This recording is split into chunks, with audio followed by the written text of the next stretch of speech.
Selamat ulang tahun. Ini hadiah dari kami. Suami saya mengucapkannya sambil tertawa, lalu menyerahkan sebuah amplop putih di depan 200 tamu. Isinya surat cerai. Ibu mertua dan adik ipar saya merekam wajah saya yang hancur. Mereka tidak tahu.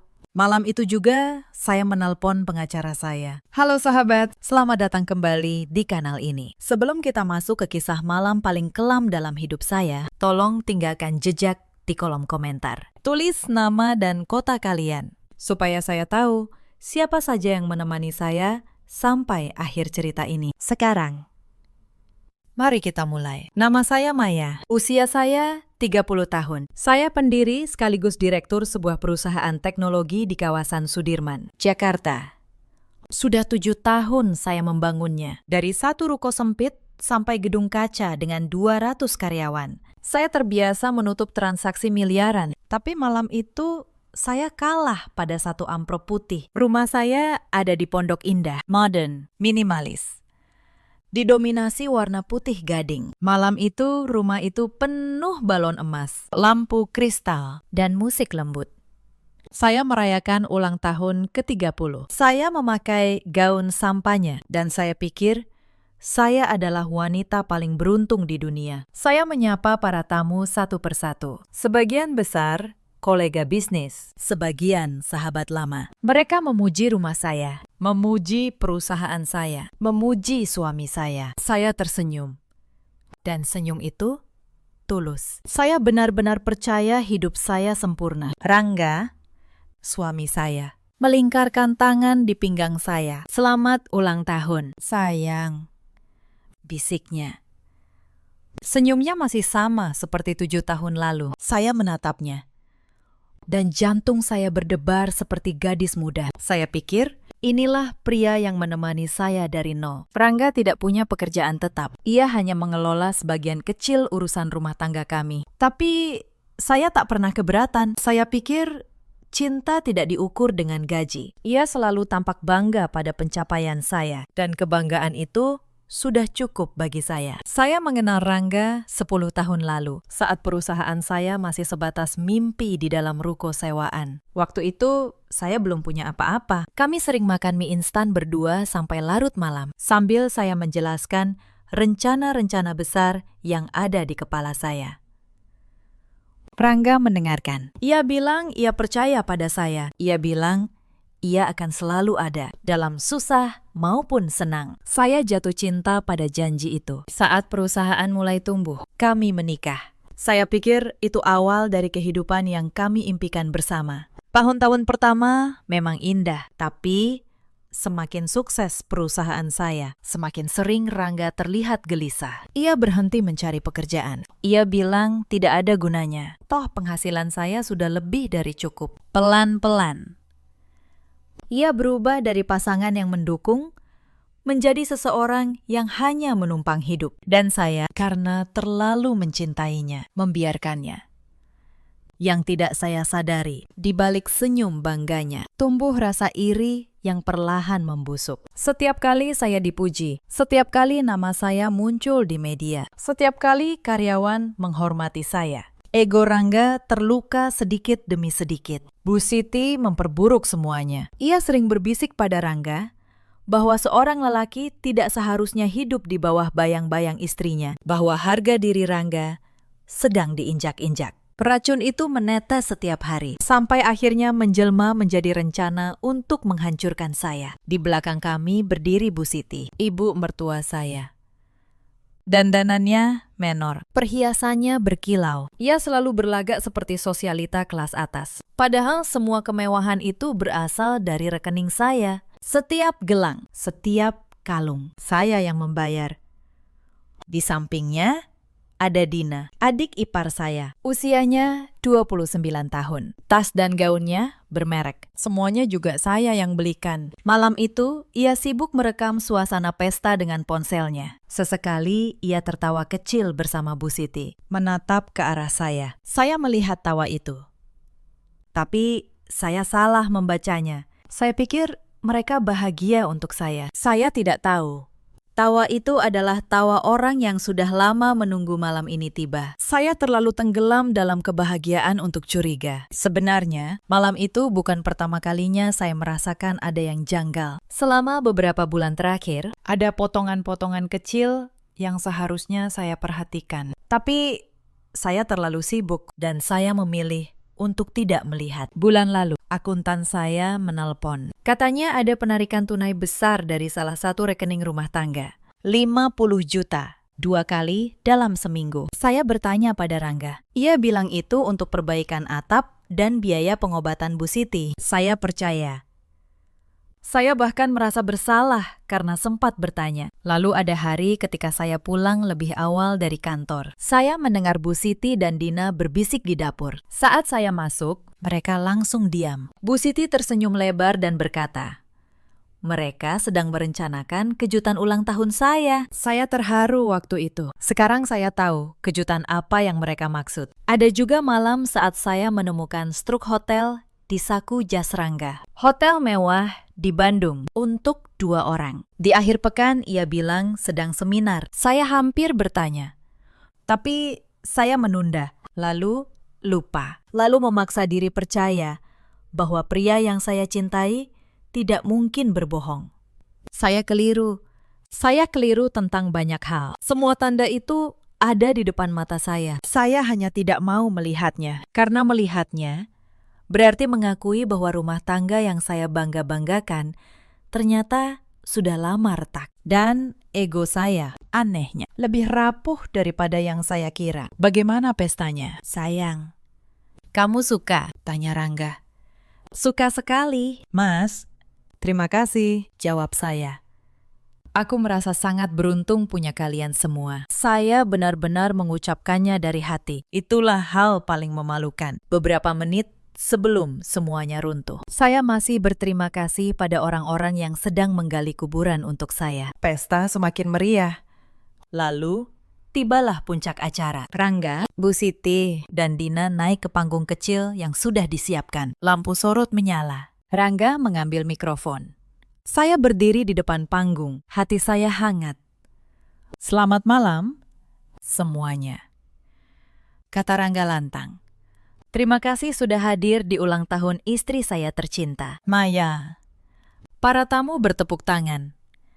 Maya adalah wanita paling hebat yang pernah saya kenal. Dan sebagai wujud cinta saya sudah menyiapkan hadiah spesial untuknya. Mata saya berkaca-kaca. Saya melangkah maju, tidak hanya dari Rangga. Timpal Bu Siti dengan senyum lebar. Mama juga menyiapkan kado istimewa untuk menantu kesayangan Mama. Bu Siti dan Dina memegang sebuah kotak yang dibungkus kertas emas. Dina menyodorkannya. Selamat ulang tahun, Maya, serunya.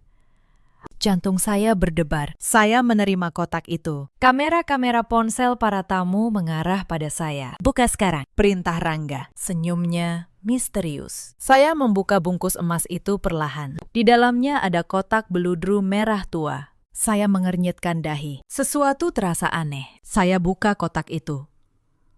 Bukan perhiasan. Bukan jam tangan. Hanya sebuah amplop putih. Tangan saya gemetar saat mengeluarkan isinya. Saya membaca baris pertama. Lalu dunia seakan berhenti berputar. Surat pemberitahuan perceraian. Lengkap dengan nama saya. Nama, Rangga, dan tanda tangannya. Saya mengangkat wajah. Saya menatap Rangga, Bu Siti, dan Dina. Mereka tidak lagi tersenyum hangat. Mereka tertawa. Tawa mereka terdengar seperti pecahan kaca yang menusuk telinga saya. Ini hadiah dari kami, kata Rangga. Tertawa keras. Selamat ulang tahun, Maya. Selamat atas status barumu sebagai janda. Dina masih merekam. Bu Siti tertawa terbahak-bahak. Para tamu terdiam. Bingung. Kaget. Mereka datang ke pesta, bukan ke panggung pengkhianatan. Air mata saya mengalir deras. Saya berdiri mematung di tengah rumah saya sendiri. Saya merasa hancur, dikhianati oleh 3 orang yang paling saya cintai. Di hari ulang tahun saya sendiri, di depan semua orang yang saya kenal. Kenapa? Bisik saya. Suara saya bergetar. Kenapa kalian tega? Bu Siti menjawab dengan nada mengejek. Kau masih bertanya kenapa? Kau pikir kami betah hidup bersama wanita sombong sepertimu? Kami hanya memanfaatkanmu, Maya. Memakai uangmu untuk hidup mewah. Sekarang kami sudah muak. Setiap kata itu seperti pisau. Tapi Bu Siti belum selesai. Dan kau tahu lanjutnya. Rangga sudah punya calon istri baru. Lebih muda, lebih cantik. Dan yang paling penting, lebih penurut darimu. Rangga mengangguk. Membenarkan ibunya. Iya, Maya. Kita tidak selevel. Aku butuh wanita yang bisa mengurusku. Bukan wanita karir yang bahkan tidak punya waktu untukku. Saya merasa seluruh kekuatan saya lenyap. Tubuh saya ambruk ke lantai marmer. Gaun sampahnya saya kusut. Amplop putih itu jatuh dari tangan saya. Tergeletak tak berdaya. Saya menangis tanpa bisa berhenti. Sekarang kami yang akan mengusirmu dari rumah ini. Seru Dina sambil tertawa. Selamat datang di klub janda. Maya. Ia mengangkat ponselnya tinggi-tinggi. Terus merekam. Baginya.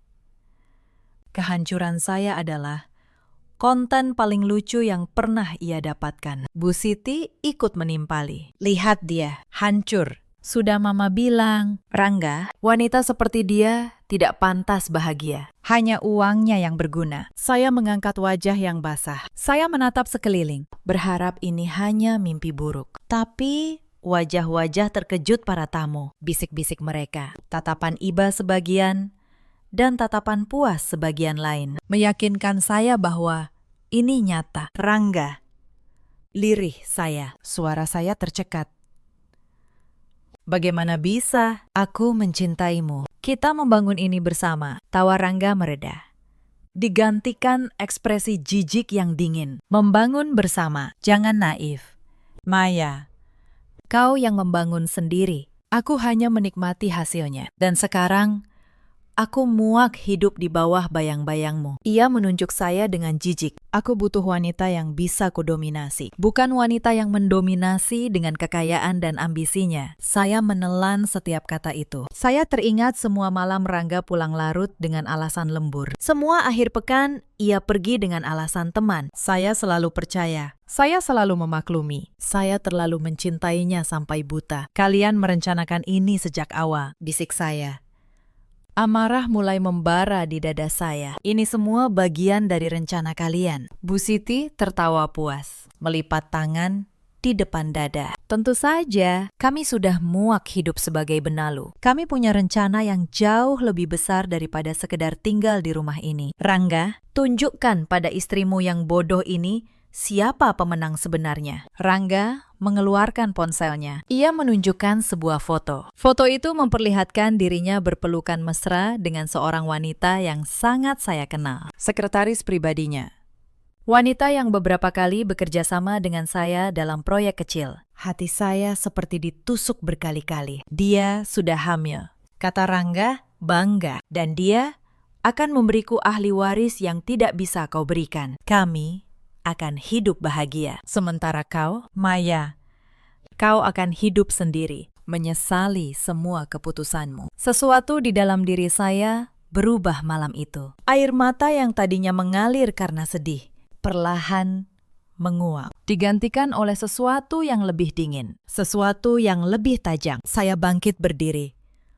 Lutut saya gemetar, tapi saya memaksakan diri. Saya bukan lagi wanita yang ambruk di lantai. Saya adalah Maya, wanita yang membangun perusahaan dari nol. Wanita yang berani mengambil risiko terbesar. Dan wanita yang tidak akan pernah menyerah. Saya menghapus air mata dengan punggung tangan. Saya menatap tajam ke arah mereka bertiga. Kalian pikir kalian sudah menang, kata saya.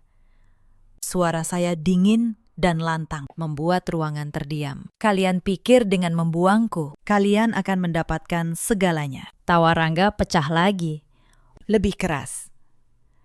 Tentu saja, rumah ini, mobil mewahmu, kartu kreditmu, semuanya akan jadi milikku. Kau pikir setelah bercerai, aku akan membiarkanmu pergi membawa semua ini? Aku berhak atas setengahnya, dan aku akan mengusirmu dari sini. Mendengar itu, Saya justru tersenyum. Senyum yang begitu dingin sampai membuat mereka bergidik. Kau benar, kata saya pelan. Suara saya seperti bisikan. Aku memang bodoh. Aku terlalu percaya pada kalian. Tapi kalian lupa satu hal. Aku ini Maya. Aku tidak pernah kalah. Para tamu menatap dengan ngeri. Mereka baru saja menyaksikan seorang wanita yang hancur berubah menjadi sesuatu yang lain. Tapi malam itu, mereka belum tahu apa yang sudah saya siapkan. Saya membalikkan badan. Saya melangkah melewati kerumunan yang terdiam. Gaun indah saya kontras dengan hati saya yang remuk. Saya berjalan lurus, melewati pintu rumah saya sendiri, tanpa menoleh sedikit pun. Saya tinggalkan pesta itu. Saya tinggalkan Rangga, Bu Siti, dan Dina dalam kebahagiaan palsu mereka. Mereka pikir mereka mengusir saya. Padahal saya sedang berjalan menuju perang yang sudah saya menangkan, jauh sebelum mereka tahu perang itu ada. Di dalam mobil, saya menyalakan mesin. Air mata yang tadi saya tahan akhirnya tumpah lagi. Tapi kali ini bukan air mata kesedihan, ini air mata kemarahan. Saya melihat pantulan diri saya di spion. Wajah bengkak, mata merah, rambut berantakan. Ini belum berakhir, bisik saya pada diri sendiri. Kalian salah besar jika berpikir aku akan menyerah. Saya mengambil ponsel. Jari saya menelusuri daftar kontak sampai menemukan satu nama. Pak Dedi, pengacara keluarga saya selama bertahun-tahun. Saya menarik napas dalam-dalam, menenangkan suara. Lalu menelpon. Halo, Pak Dedi, Maya.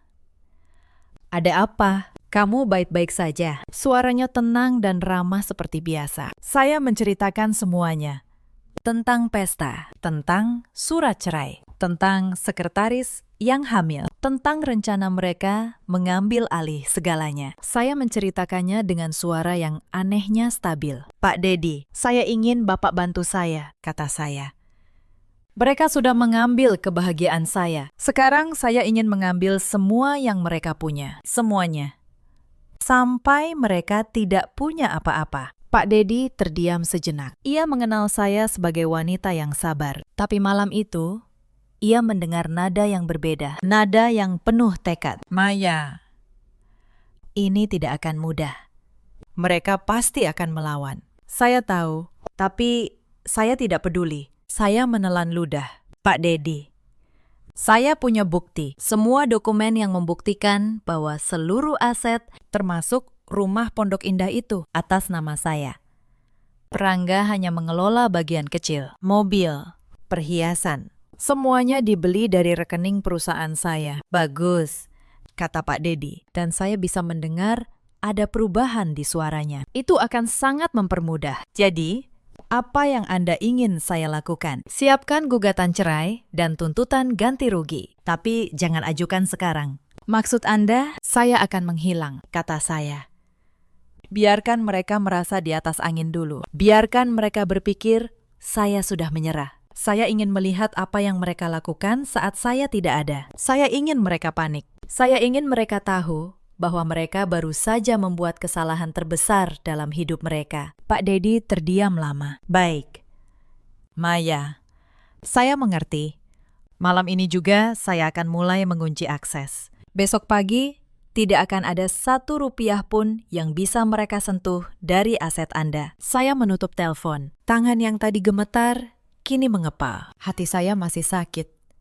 Tapi sekarang, ada satu tujuan yang jauh lebih besar daripada kesedihan. Saya akan mengambil kembali semuanya. Dan saat saya kembali, mereka akan menyesal seumur hidup. Pagi harinya, rumah yang semalam menjadi saksi kehancuran saya, kini penuh sorak-sorai. Rangga, Bu Siti, dan Dina duduk santai di ruang keluarga, dikelilingi botol-botol sampahnya kosong. Matahari pagi menembus jendela kaca setinggi langit-langit. Seakan ikut merayakan kemenangan mereka. Akhirnya bebas dari wanita sombong itu. Teriak Rangga sambil mengangkat gelas. Hidup kita sekarang akan lebih tenang. Kita bisa melakukan apa saja tanpa harus mendengar ocehannya. Bu Siti menenggak minumannya dengan puas. Benar, aku sudah muak disuruh ini itu. Sekarang, akulah nyonya besar di rumah ini. Semua perhiasan Maya jadi milikku. Dan kau, Dina, Ganti semua pakaian membosankan milik kakak iparmu itu. Dina tertawa kegirangan. Matanya berbinar membayangkan barang-barang mewah. Aku sudah tidak sabar. Aku akan ganti semua dekorasi rumah ini. Minimalis itu menjijikan. Aku akan ubah jadi vintage. Dan lukisan-lukisan abstrak tak berseni itu, aku buang semua. Mereka terus merencanakan masa depan penuh kemewahan. Mereka pikir semua yang mereka lihat sudah jadi milik mereka. Mereka tidak tahu bahwa kebahagiaan itu hanya ilusi. Saya memang sudah pergi, tapi saya tidak pergi dengan tangan kosong. Saya pergi dengan rencana yang jauh lebih matang dari yang bisa mereka bayangkan. Ngomong-ngomong, Rangga, kata Bu Siti, kau sudah cek kartu kredit Maya. Mama ingin ke butik langganan. Ada tas baru yang sangat cantik. Rangga mengangguk santai. Tentu saja. Ma, semua kartunya ada padaku. Saldonya tidak akan habis sampai 10 turunan. Ia mengeluarkan dompet saya dari saku celananya, mengambil kartu kredit emas. Dengan percaya diri, ia mencoba berbelanja online. Beberapa detik berlalu. Lalu, muncul pesan di layar. Transaksi gagal. Kartu tidak valid. Rangga mengernyitkan kening. Mungkin sinyal jelek. Ia mencoba kartu lain. Hasilnya sama. Ia mencoba kartu ketiga. Lalu keempat. Semuanya ditolak. Bu Siti dan Dina mulai gelisah. Ada apa, Rangga? Kenapa lama sekali? Tidak tahu. Semua kartu ditolak. Suara Rangga mulai bergetar. Aku cek bank online-nya. Ia mengambil laptop saya dan mencoba masuk ke akun bank pribadi saya. Kata sandi yang biasa ia tahu tidak lagi berfungsi. Ia mencoba berkali-kali. Gagal. Ia mencoba masuk ke akun bank perusahaan. Gagal juga. Semua akun terkunci. Mama, Dina, gawat, teriak Rangga. Semua akun Bank Maya dikunci. Aku tidak bisa masuk. Mana mungkin. Bu Siti merebut laptop itu. Jangan-jangan kau salah ketik. Berikan pada Mama. Tapi Bu Siti juga gagal. Keringat dingin mulai membasahi dahinya. Bagaimana ini? Mama mau pakai uang apa untuk belanja? Tenang. Ma, kita masih punya uang tunai. Aku akan coba hubungi Maya. Rangga menelpon nomor saya. Hanya suara operator yang menjawab. Ponsel saya tidak aktif. Ia mencoba lagi. Dan lagi. Ia menelpon teman-teman saya. Kolega bisnis saya. Bahkan asisten saya di kantor. Tidak ada yang mengangkat. Astaga. Seru, Rangga. Frustrasi. Maya menghilang. Tawa di wajah Dina lenyap. Menghilang. Dia tidak akan berani. Dia pasti kembali dan memohon rujuk denganmu. Dia bukan wanita seperti itu. Dina, kata Rangga putus asa. Dia pasti punya rencana. Mereka bertiga saling menatap. Ketakutan mulai menjalar. Rumah mewah yang tadinya terasa seperti surga, kini terasa seperti penjara. Mereka terjebak di dalamnya tanpa akses keuangan, tanpa sumber daya, tanpa 1 rupiah pun. 2 hari berlalu. Situasi semakin buruk. Mereka tidak bisa pergi kemana-mana karena tidak punya uang tunai yang cukup. Rangga mencoba meminjam dari teman-temannya. Tidak ada yang mau membantu. Berita pengkhianatan mereka di pesta sudah tersebar luas. Mereka kini jadi bahan gunjingan. Bahkan teman-teman terdekat Rangga, yang dulu sering ia traktir dengan uang saya, kini berpura-pura tidak mengenalnya. Satu persatu, nomor mereka tidak bisa dihubungi. Seorang yang dulu ia anggap sahabat, bahkan mengirim pesan singkat yang dingin. Maaf, aku tidak mau terlibat masalahmu. Kau sendiri yang membuat semua ini. Rangga menatap layar ponselnya lama, baru menyadari bahwa persahabatan yang ia bangun selama ini hanya bertahan selama ada uang yang mengalir. Lihat ini. Rangga. Bu Siti menunjukkan ponselnya. Sebuah berita gosip terpampang di layar dengan judul besar. Skandal pesta ulang tahun. Suami dituduh pengkhianat. Harta istri dikuras. Foto-foto dari pesta tersebar di media sosial. Termasuk foto mereka bertiga menertawakan saya. Sial. Rangga membanting ponselnya ke sofa. Bagaimana ini bisa terjadi? Aku sudah bilang jangan sebarkan video itu. Dina, aku tidak menyebarkannya. Sanggah Dina panik. Aku sudah menghapusnya. Berarti ada orang lain. Wajah Rangga pucat. Ada orang lain yang merekam kejadian itu. Tentu saja ada. Saya yang memintanya. Salah satu tamu malam itu bukan kolega bisnis. Ia juru kamera yang saya sewa diam-diam, sehari sebelum pesta. Saat firasat aneh mulai menggerogoti saya tidak tahu apa yang akan terjadi. Saya hanya merasa ada yang salah, dan firasat itu menyelamatkan saya. Lalu masalah mereka bertambah satu persatu. Sore itu, 2 orang petugas dari perusahaan pengelola kompleks datang mengetuk pintu. Iuran lingkungan rumah Pondok Indah belum dibayar selama 2 bulan. Selama ini saya yang membayarnya, otomatis dari rekening. Dan kini, rekening itu terkunci. Petugas itu memberi peringatan tertulis. Bu Siti membentak mereka.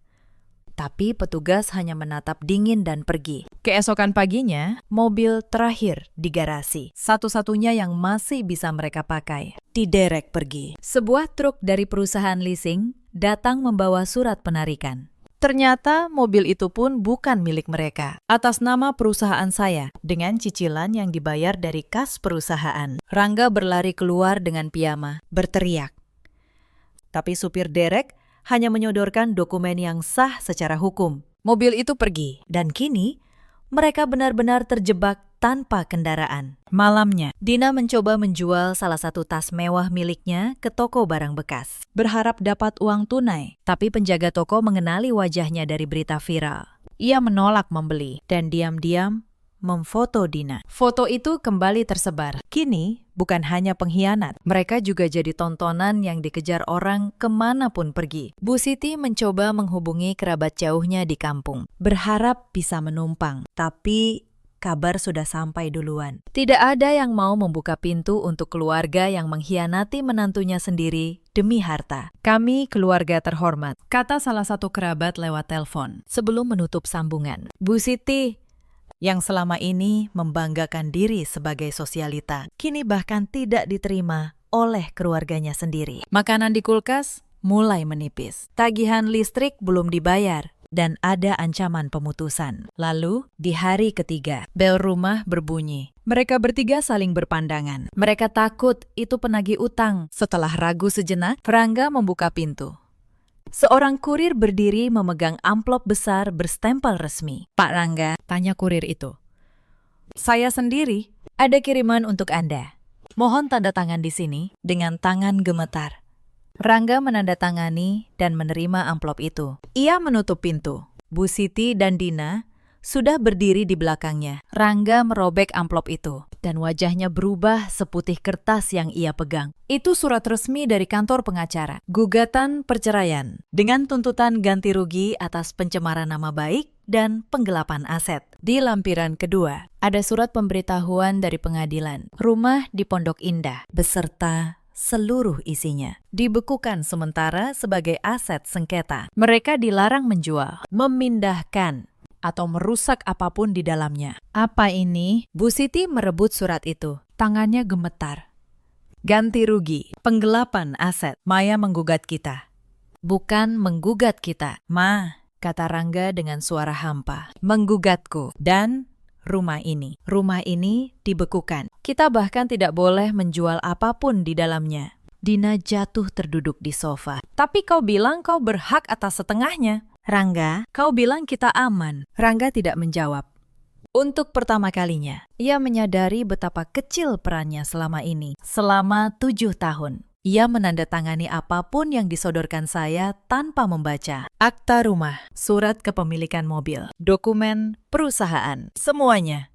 Ia pikir itu tanda kepercayaan. Padahal, di setiap dokumen itu, namanya hanya tercantum sebagai pengelola, bukan pemilik. Hari-hari berikutnya berubah menjadi neraka bagi mereka. Pak Dedi, atas perintah saya, bergerak dengan presisi. Satu persatu, lapisan kenyamanan mereka dicabut. Mobil-mobil mewah di garasi diambil oleh perusahaan leasing. Karena ternyata semua atas nama perusahaan saya. Kartu keanggotaan klub, langganan butik, semua ditutup. Bahkan, 2 pembantu rumah tangga pun pamit. Karena gaji mereka selama ini dibayar dari rekening yang kini terkunci. Tanpa pembantu, rumah mewah itu perlahan berubah. Piring kotor menumpuk di wastafel. Debu mulai menempel di lantai marmer yang dulu mengkilap. Bu Siti, yang seumur hidup tidak pernah mencuci piringnya sendiri. Kini berdiri canggung di dapur, menatap tumpukan itu dengan jijik. Ini pekerjaan pembantu, gerutunya. Bukan pekerjaan nyonya besar, tapi tidak ada lagi pembantu. Dan tidak ada lagi uang untuk menyewa satupun. Tekanan membuat mereka mulai saling menyalahkan. Suatu malam, di ruang keluarga yang remang, karena mereka menghemat listrik, pertengkaran pecah. Ini semua karena ide gilamu, Dina. Bentak Rangga. Kau yang bilang harus direkam. Kau yang bilang harus dipermalukan di depan umum. Kalau saja kita cerai diam-diam, Maya mungkin tidak akan sekejam ini. Salahku. Dina balas berteriak. Kau yang punya selingkuhan. Kak, kau yang tidak becus mengurus surat-surat selama 7 tahun. Kau menandatangani semuanya tanpa baca. Dan sekarang kau menyalahkan aku. Sudah. Lerai Bu Siti. Tapi suaranya pun penuh amarah. Kalian berdua sama-sama bodoh. Seharusnya Mama yang mengatur dari awal. Kalian terlalu cepat puas. Terlalu cepat merayakan. Sampai lupa mengamankan apapun. Mereka bertengkar sampai larut. Saling melempar tuduhan. Saling menyalahkan. Tidak ada yang mau mengakui bahwa kehancuran ini adalah buah dari keserakahan mereka sendiri. Rumah yang dulu penuh tawa kemenangan, kini penuh teriakan dan air mata kemarahan. Tembok-tembok yang dulu menyaksikan kebahagiaan palsu, kini menyaksikan keluarga itu hancur dari dalam. Esoknya, Bu Siti mencoba menjual perhiasan yang ia kira miliknya. Gelang dan kalung yang ia banggakan di pesta. Ia membawanya ke toko emas. Tapi, saat penjual memeriksa sertifikatnya, ternyata semua perhiasan itu terdaftar atas nama saya. Dibeli dengan garansi pembelian kembali oleh toko yang sama. Penjual menolak membelinya dari Bu Siti. Bahkan lebih buruk, ia menelpon untuk mengonfirmasi. Dan saya, melalui Pak Dedi, menyatakan barang-barang itu masuk dalam daftar aset sengketa. Bu Siti pulang dengan tangan kosong dan dengan rasa malu yang belum pernah ia rasakan seumur hidup. Bu Siti yang biasa ke salon setiap minggu, kini harus menatap wajahnya sendiri di cermin tanpa perawatan. Rambut Mama sudah kusam, rengeknya. Mama butuh uang untuk perawatan. Rangga, ini semua salahmu. Kau bilang akan mengurus segalanya. Bagaimana aku mengurusnya kalau Maya tidak bisa dihubungi? Bentak Rangga. Dia mengunci semua asetnya. Dia gila, tapi jauh di dalam hati. Rangga tahu saya tidak gila. Saya hanya jauh lebih cerdas daripada yang ia kira selama 7 tahun. Sementara mereka tenggelam dalam kepanikan. Saya tinggal dengan tenang di sebuah apartemen di kawasan Kuningan. Setiap pagi, Pak Dedi mengirim laporan perkembangan. Setiap sore, saya kembali ke kantor, memimpin rapat seperti biasa. Karyawan saya tidak pernah tahu badai apa yang sedang saya lewati. Saya menolak membiarkan 3 orang itu menghancurkan apa yang saya bangun dengan tangan saya sendiri. Tapi ketenangan saya bukan tanpa harga. Ada malam-malam ketika saya terbangun pukul 3 pagi, menatap langit-langit kamar yang asing, dan menangis tanpa suara. 7 tahun bukan waktu yang singkat. Saya tidak hanya kehilangan suami, saya kehilangan masa depan yang sudah saya bayangkan. Saya kehilangan keyakinan bahwa saya bisa mempercayai penilaian saya sendiri. Saya pernah, dalam satu momen lemah, hampir menelpon Rangga, hampir memaafkan, hampir percaya bahwa mungkin saya yang salah. Mungkin saya memang terlalu sibuk. Mungkin saya pantas diperlakukan begitu. Untunglah, jari saya berhenti tepat sebelum menekan tombol panggil.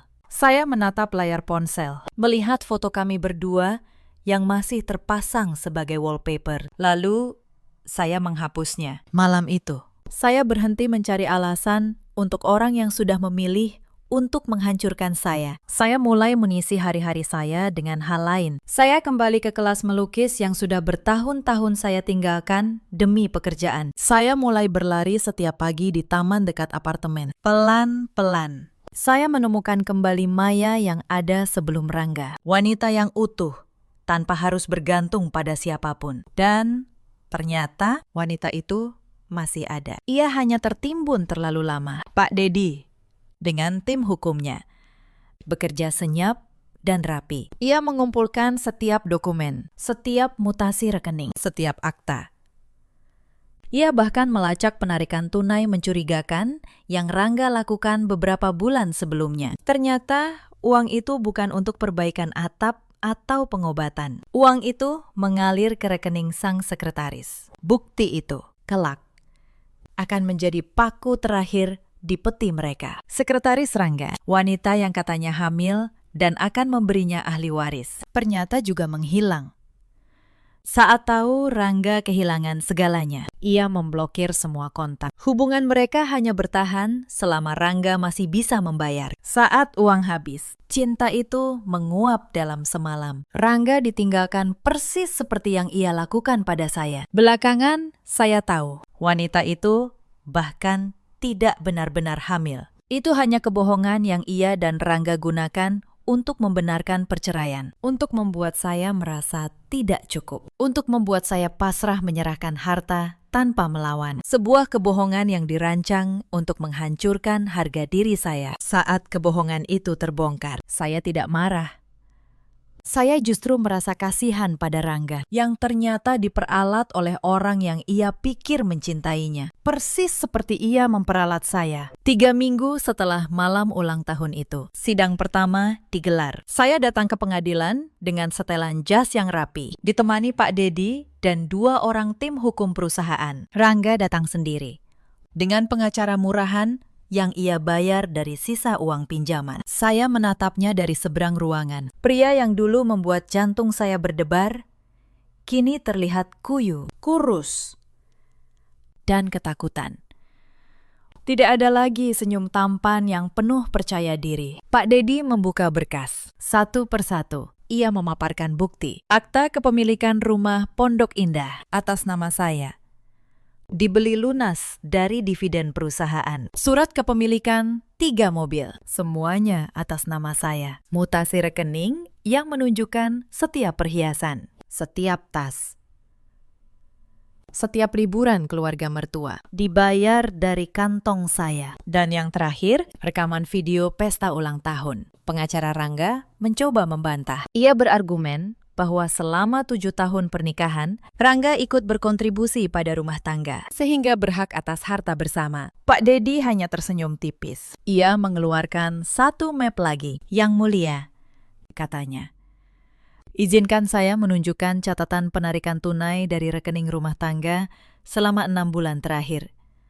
Ia memaparkan angka demi angka. Total hampir 300 juta rupiah ditarik oleh terdakwa, lalu ditransfer ke rekening seorang wanita bernama yang sama dengan sekretaris pribadinya. Jadi, kontribusi yang dimaksud pihak terdakwa justru berupa pengalihan dana milik klien saya kepada pihak ketiga. Ruang sidang hening. Wajah Rangga memucat. Pengacaranya tidak bisa berkata apa-apa lagi. Lalu, rekaman video pesta diputar. Suara tawa Rangga, Bu Siti, dan Dina memenuhi ruangan. Kalimat itu terdengar jelas. Selamat atas status barumu sebagai janda. Lalu, suara Bu Siti, kami hanya memanfaatkanmu. Hakim mengernyitkan dahi. Beberapa orang di kursi pengunjung menggeleng tidak percaya. Pengacara Rangga menunduk. Tak punya apapun untuk dibantah, Yang Mulia. Kata Pak Dedi, tenang. Klien saya tidak menuntut harta gonogini. Karena memang tidak ada harta bersama. Seluruh aset adalah milik pribadi klien saya sebelum dan selama pernikahan. Yang klien saya tuntut adalah ganti rugi atas pencemaran nama baik yang dilakukan secara terencana, disengaja, dan direkam untuk dipublikasikan di depan umum. Saya melihat wajah Rangga runtuh perlahan. Ia akhirnya mengerti. Selama ini ia mengira ia memegang kendali. Padahal ia hanya tamu di rumah yang bukan miliknya. Suami di pernikahan yang ia hianati. Dan kini, terdakwa di sidang yang tak mungkin ia menangkan. Maya, panggilnya pelan saat sidang ditunda. Ia mendekat. Dikawal petugas. Maya, tolong. Aku salah. Cabut gugatannya. Aku akan pergi. Aku tidak minta apa-apa lagi. Saya menatapnya. Untuk sesaat, saya mengingat 7 tahun. Saya mengingat pria yang menemani saya makan mie instan di ruko sempit saat kami belum punya apa-apa. Tapi pria itu sudah lama mati. Yang berdiri di depan saya hanyalah orang asing yang menyerahkan surat cerai sebagai kado. Kau ingat apa yang kau katakan di panggung itu? Rangga, tanya saya pelan. Kau bilang, aku tidak pernah punya waktu untukmu. Kau benar. Aku terlalu sibuk membangun semua yang sekarang kau kemis kembali. Saya berbalik. Saya tidak meneteskan satu air mata pun. Putusan keluar 6 minggu kemudian. Perceraian dikabulkan tanpa pembagian harta. Karena terbukti, seluruh aset adalah milik pribadi saya. Rangga diwajibkan membayar ganti rugi yang jumlahnya jauh melampaui apapun yang ia miliki. Karena ia tak mampu membayar. Sisa-sisa terakhir miliknya disita. Tidak hanya itu. Karena video pengkhianatan itu sengaja direkam untuk dipublikasikan. Dan karena terbukti ada unsur penghinaan yang disengaja di depan umum, hakim memberikan putusan yang berat. Pak Dedi menjelaskan pada saya bahwa kasus seperti ini jarang dimenangkan dengan telak. Tapi bukti yang saya kumpulkan, dokumen yang saya simpan selama bertahun-tahun, dan firasat saya untuk menyewa juru kamera diam-diam, semua itu menjadi fondasi yang tak terbantahkan. Anda tahu, Maya, kata Pak Dedi sambil tersenyum setelah sidang. Selama bertahun-tahun saya menangani kasus perceraian. Kebanyakan wanita datang dalam keadaan hancur, tanpa bukti, tanpa persiapan, lalu kehilangan segalanya. Tapi Anda berbeda. Anda hancur, tapi Anda tetap berpikir. Itulah yang menyelamatkan Anda. Saya hanya tersenyum. Saya tahu. Kemenangan itu bukan tentang harta. Saya sudah punya cukup harta jauh sebelum ini. Kemenangan itu adalah tentang membuktikan bahwa kebaikan dan ketabahan tidak boleh disamakan dengan kelemahan. Mereka pikir saya lemah karena saya mencintai dengan tulus. Mereka keliru. Cinta saya tulus, tapi saya tidak pernah bodoh. Mereka bertiga akhirnya diusir dari rumah Pondok Indah secara sah. Oleh pengadilan yang sama yang mereka pikir akan berpihak pada mereka. Hari pengusiran itu menjadi tontonan kecil di kompleks elit Pondok Indah. Petugas pengadilan datang dengan surat resmi. Mereka diberi waktu beberapa jam untuk mengemasi barang pribadi, dan hanya barang pribadi. Segala sesuatu yang merupakan aset sengketa harus ditinggalkan. Bu Siti menangis meraung-raung, memohon agar diberi lebih banyak waktu. Dina mencoba menyelundupkan beberapa barang berharga ke dalam tas. Tapi petugas memeriksanya dan mengembalikannya. Rangga hanya berdiri diam, menatap rumah yang dulu ia banggakan sebagai miliknya, menyadari bahwa ia tidak pernah benar-benar memilikinya. Tetangga-tetangga keluar dari rumah mereka, menonton dari balik pagar. Beberapa merekam dengan ponsel. Keluarga yang dulu berlagak sebagai sosialita kelas atas, kini diusir di depan mata semua orang yang pernah mereka pamerkan kemewahannya. Tidak ada penghinaan yang lebih dalam bagi orang yang hidup dari gengsi. Selama beberapa hari, Rangga, Bu Siti, dan Dina hidup berpindah-pindah. Mereka menumpang di masjid, lalu di kolong jembatan, lalu di emperan toko. Mereka akhirnya menyewa sebuah rumah petak reot di sebuah kampung padat, dengan sisa uang dari menjual barang-barang kecil yang sempat mereka selamatkan. Bau, sempit, panas. Atapnya bocor saat hujan. Hanya ada satu kamar untuk mereka bertiga. Sangat berbeda dari kehidupan yang selama ini mereka rampas dari saya. Rangga mencoba mencari pekerjaan, tapi reputasinya sudah hancur. Tidak ada perusahaan yang mau mempekerjakan pria yang wajahnya viral sebagai penipu istri sendiri. Bu Siti dan Dina mencoba kerja serabutan, tapi mereka tak punya keahlian apapun. Tubuh yang terbiasa dimanjakan kini harus banting tulang demi uang receh. Rangga akhirnya bekerja sebagai kuli angkut di pasar, mengangkat karung-karung berat dengan tubuh yang tidak terbiasa. Telapak tangannya yang dulu halus, kini penuh kapalan. Bu Siti mencuci pakaian tetangga, pekerjaan yang dulu ia anggap hina ketika menyuruh saya melakukannya. Dina menjadi pelayan di warung makan kecil, sering dimarahi pemilik karena kikuk dan lamban. Setiap hari adalah pengingat akan apa yang dulu mereka miliki dan mereka buang sendiri. Yang paling menyakitkan bagi mereka bukanlah kemiskinan, tapi penyesalan.